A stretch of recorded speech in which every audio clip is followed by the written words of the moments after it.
Hello guys, இன்னைக்கு இந்த வீடியோல நம்ம என்ன பார்க்க போறோம் அப்படின்னா, நீங்க விரும்பக்கூடிய நபரோட மனசுல நீங்க இல்ல அப்படிங்கறத உணர்த்துறதுக்கான ஒரு 8 விதமான அறிகுறிகளை தான் பார்க்க போறோம். அதாவது நீங்க ஒரு ரிலேஷன்ஷிப்ல இருக்கீங்க, ஒரு ஃப்ரெண்ட்ஷிப்ல இருக்கீங்க.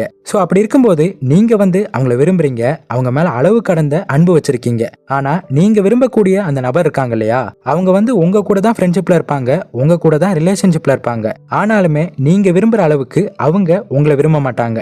அவங்களோட மனசுல நீங்க இல்ல அவரோட மனசுல நீங்க இல்ல நீங்க அவங்கள விரும்புற அளவுக்கு அவங்க மனசுல நீங்க இல்ல அப்படிங்கறத சில பிஹேவியர்ஸ் மூலமா வெளிப்படும். அப்படி எந்த விதமான பிஹேவியர்ஸ் எல்லாம் அவங்க வெளிப்படுத்துவாங்கிறதுக்கான ஒரு 8 அறிகுறிகளை தான் இன்னைக்கு இந்த வீடியோல நம்ம பார்க்க போறோம். ஸோ இப்பதான் நம்ம சேனலுக்கு நீங்க புதுசா வந்திருக்கீங்க அப்படின்னா இந்த வீடியோக்கு லைக் பண்ணிட்டு நம்ம சேனலை சப்ஸ்கிரைப் பண்ணி பக்கத்துல உள்ள பெல் ஐக்கானை கிளிக் பண்ணிக்கோங்க. வாங்க ஸ்ட்ரெயிட்டா வீடியோக்குள்ள போலாம்.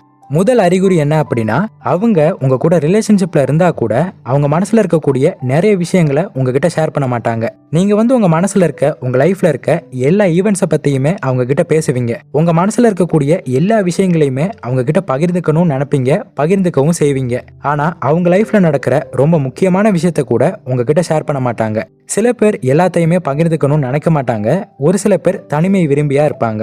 ஆனாலுமே லைஃப்ல நடக்கிற ரொம்ப முக்கியமான ஈவெண்ட்ஸை கூட, முக்கியமான விஷயங்களை கூட உங்ககிட்ட பகிர்ந்துக்கணும்னு நினைக்க மாட்டாங்க, சொல்ல மாட்டாங்க. இந்த மாதிரி அவங்க உங்ககிட்ட பகிர்ந்துக்க மாட்டேங்கிறாங்க அப்படின்னா அவங்க உங்களை விரும்பல, அவங்களோட மனசுல நீங்க இல்ல அப்படின்னு எடுத்துக்கலாம். அடுத்ததா இரண்டாவது அறிகுறி, வெளியிடங்களுக்கு எங்கேயாவது போகலாம், ஒரு முக்கியமான விஷயத்துக்கு போகலாம் அப்படின்னு கூப்பிட்டா அவங்க வரமாட்டாங்க. ஒரு தடவை 2 தடவை வரலன்னா பரவாயில்ல, ஆனா எப்பவுமே வரமாட்டாங்க. எப்பவுமே ஏதாவது ஒரு காரணத்தை சொல்லி உங்களை அவாய்ட் பண்ணுவாங்க.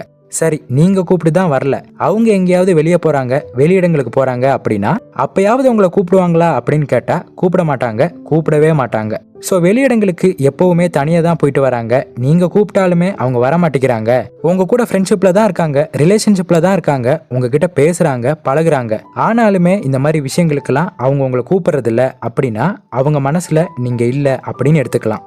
அடுத்ததா மூணாவது அறிகுறி, நிறைய நேரங்கள்ல உங்களை தவிர்க்கிறதுக்காகத்தான் முயற்சி செய்வாங்க. பொது இடங்கள்ல, பொது சூழ்நிலைகள்ல, எந்த ஒரு சூழல்லையும் அவங்க உங்க கூட நிக்கணும்னு நினைக்க மாட்டாங்க. உங்க கூட இருக்கணும், உங்க கூட பக்கத்திலேயே இருக்கணும்னு நினைக்க மாட்டாங்க. உங்களை அவாய்ட் பண்ண தான் முயற்சி பண்ணிக்கிட்டு இருப்பாங்க.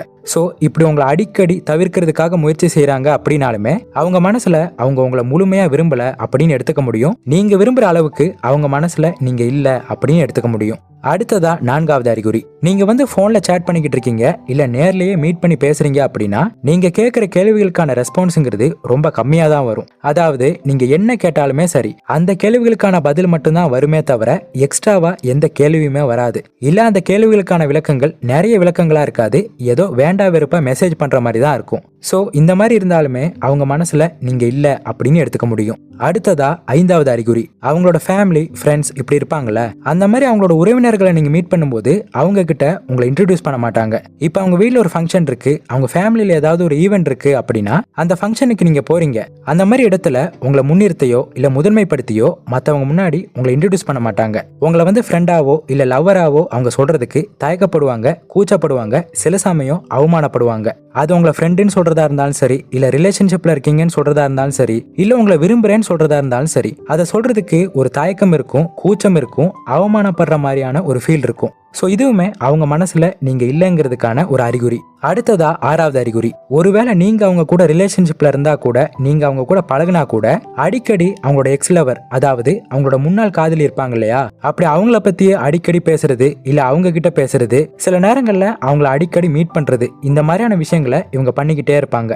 அது சில நேரங்கள்ல உங்களுக்கு தெரியாம இருக்கலாம், நிறைய நேரங்கள்ல உங்களுக்கு தெரிஞ்சே கூட இருக்கலாம். அப்படி முடிஞ்சு போன ரிலேஷன்ஷிப்பா இருக்கிற பட்சத்துல அவங்கள பத்தியே அடிக்கடி பேசுறாங்க, அவங்கள பெருமைப்படுத்தி பேசுறாங்க, அதிகமா புகழ்ந்து பேசுறாங்க, இந்த மாதிரி விஷயங்களை அவங்க தொடர்ந்து பண்ணிக்கிட்டு இருக்காங்க அப்படின்னா அவங்க மனசுல நீங்க அந்த அளவுக்கு இல்ல அப்படின்னு எடுத்துக்க முடியும். அதாவது முழுமையா நீங்க இல்ல அப்படின்னு எடுத்துக்க முடியும். அடுத்ததா ஏழாவது அறிகுறி, அவங்களோட போனை உங்ககிட்ட தரவே மாட்டாங்க. அப்படி அவங்க கொடுத்தாலுமே அதை பாக்குறதுக்கு அனுமதிக்க மாட்டாங்க, ரொம்பவே சேஃபா தான் ஹேண்டில் பண்ணுவாங்க. முக்கியமா அவங்க சம்பந்தப்பட்ட பாஸ்வேர்டா இருக்கட்டும், போன்ல இருக்கக்கூடிய நார்மலான லோக்கா இருக்கட்டும் உங்ககிட்ட சொல்ல மாட்டாங்க. அந்த அளவுக்கு அவங்க போனை ரொம்பவே ப்ரொடெக்ட் பண்ணுவாங்க, சில விஷயங்களை உங்ககிட்ட மறைக்கிற மாதிரியே பண்ணுவாங்க. ஸோ இந்த மாதிரி இருந்தாலுமே அவங்க உங்ககிட்ட சில விஷயங்களை மறைக்கிறாங்க, அவங்க மனசுல உங்களை தவிர வேற யாரோ இருக்காங்க அப்படின்னு எடுத்துக்கலாம். அடுத்ததா 8வது அறிகுறி, உங்க கூடவே கமிட்மெண்ட்ல இருக்கிறேன், உங்க கூடவே ரிலேஷன்ஷிப்ல இருக்கிறேன், எல்லாத்துக்குமே நான் ரெடியா இருக்கிறேன் அப்படின்னு ஒரு ப்ராமிஸ் கொடுத்திருப்பாங்க. ஆனா அந்த ப்ராமிஸை ஃபாலோ பண்ணுவாங்களா அப்படின்னு கேட்டா கண்டிப்பா ஃபாலோ பண்ணிருக்க மாட்டாங்க. இப்போ உதாரணத்துக்கு நீங்க மேரேஜ் பண்ணிக்கணும் அப்படின்னு முடிவு பண்ணிட்டீங்க, அவங்களுமே அதுக்கு ப்ராமிஸ் பண்ணிருப்பாங்க. பட் அதுக்கான எந்த ஒரு ஆக்ஷனுமே இருக்காது, அதுக்கு அவங்க ரெடியா இருக்க மாட்டாங்க. உங்க சைட்ல இருந்து அதுக்கான ஃபோர்ஸ் இருந்துகிட்டே இருக்கும், அதுக்கான முயற்சி இருந்துகிட்டே இருக்கும். ஆனா அவங்க சைட்ல இருந்து எந்த விதமான ஃபோர்ஸோ எந்த விதமான ஒரு ஈடுபாடோ இல்லாத மாதிரியான விஷயங்கள் இருக்கும். அதாவது கமிட்மெண்ட்டுக்கான மொத்த முயற்சியுமே உங்க பக்கத்துல இருந்து தான் நடக்குமே தவிர மத்தவங்க கிட்ட இருந்து அது நடக்காம இருக்கும். சோ இந்த மாதிரியான விஷயங்கள் இருக்கு அப்படின்னா நீங்க அவங்கள விரும்புறீங்க, அவங்களுமே உங்களை விரும்புறாங்க. உங்க மனசுல அவங்க இருக்கிறாங்க, அவங்க மனசுலயுமே நீங்க இருக்கிறீங்க. ஆனா உங்க அளவுக்கு அவங்க இருக்காங்களா, நீங்க விரும்புற அளவுக்கு அவங்க உங்களை விரும்புறாங்களா, உங்க மனசுல நீங்க அவங்கள எந்த அளவுக்கு வச்சிருக்கீங்களோ அதே அளவுக்கு அவங்க வச்சிருக்காங்களா அப்படின்னா அந்த அளவுக்கு உங்களை அவங்க மனசுல வைக்கல அப்படின்னு தான் இந்த அறிகுறிகள் உணர்த்துது. ஸோ இந்த பாண்டிங் அந்த அளவுக்கு ஸ்ட்ராங்கா இல்ல, நீங்க விரும்புற அளவுக்கு அவங்க உங்களை விரும்பல, அவங்க மனசுல நீங்க இல்ல அப்படிங்கிறதுக்கான அறிகுறியா தான் இந்த அறிகுறியை நம்ம எடுத்துக்க முடியும். ஸோ இன்னைக்கு நம்ம இந்த 8 அறிகுறிகளை பார்த்தோம். இந்த அறிகுறிகளை பொறுத்து உங்க பார்ட்னர் மனசுல நீங்க இருக்கீங்களா இல்லையா அப்படிங்கிறத உங்களால தெரிஞ்சுக்க முடியும். ஸோ இந்த வீடியோ உங்களுக்கு பயனுள்ளதா இருக்கணும்னு நினைச்சீங்கன்னா உங்களை விரும்பக்கூடிய நபருக்கு இந்த வீடியோவை மறக்காம ஷேர் பண்ணுங்க. இதே ஃபீலிங் உங்களுக்கு இருந்தாலும் நீங்க விரும்புற நபருக்கு அதை தெரியப்படுத்துங்க. அதன் மூலமா அவங்களுக்குள்ள ஒரு மாற்றம் ஏற்பட்டு அந்த பாண்டிங் கொஞ்சம் நல்லா மாறுறதுக்கும் இதுவே ஒரு நல்ல வாய்ப்பா இருக்கும். ஸோ இந்த வீடியோ உங்களுக்கு யூஸ்ஃபுல்லா இருந்திருக்கும் நம்புறேன். அப்படி யூஸ்ஃபுல்லா இருந்தா இந்த வீடியோக்கு லைக் பண்ணுங்க, உங்க ஃப்ரெண்ட்ஸ் அண்ட் ஃபேமிலி மெம்பர்ஸுக்கு ஷேர் பண்ணுங்க. அப்புறம் மறக்காம நம்ம சேனலை சப்ஸ்கிரைப் பண்ணிட்டு பக்கத்தில் உள்ள பெல் ஐக்கானை கிளிக் பண்ணிக்கோங்க. இன்னொரு இதே மாதிரியான ஒரு யூஸ்ஃபுல்லான இன்ஃபர்மேஷனோட உங்களை மீட் பண்றேன். தேங்க்ஸ் ஃபார் வாட்சிங்.